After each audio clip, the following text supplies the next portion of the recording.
म आज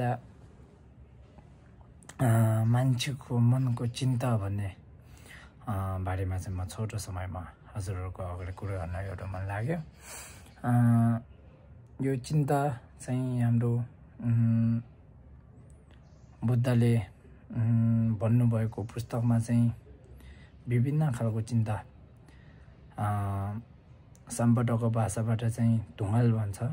ढुङ्गालमा चाहिँ केका नासिजी ढुङ्गाल, छबा दुजिजी ढुङ्गाल, नेकापजी ढुङ्गाल, यस्तो धेरै एउटा प्रकारको चिन्ताको विषयमा भन्नुभएको छ। हामी मानवीको जीवनमा चाहिँ हाम्रो अहिले चिन्ता भन्ने चिन्ता चाहिँ बुद्धले पुस्तकमा लेखेको चिन्तामाथि नेकापजी ढुङ्गाल एउटा हो।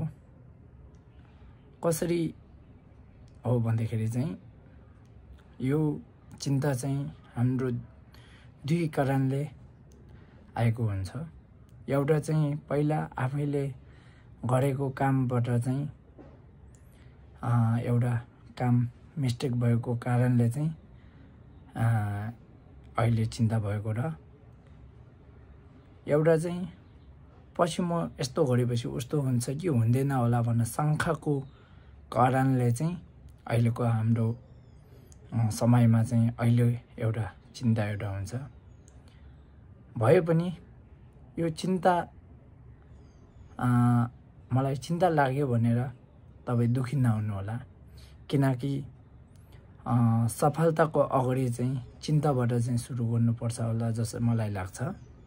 त्यही भएर चिन्ताले चाहिँ हाम्रो सफलताको सहयोग र सफलतालाई सुरुवात गर्ने एउटा तरिका एउटा सिकाउँछ होला जस्तो मलाई लाग्छ।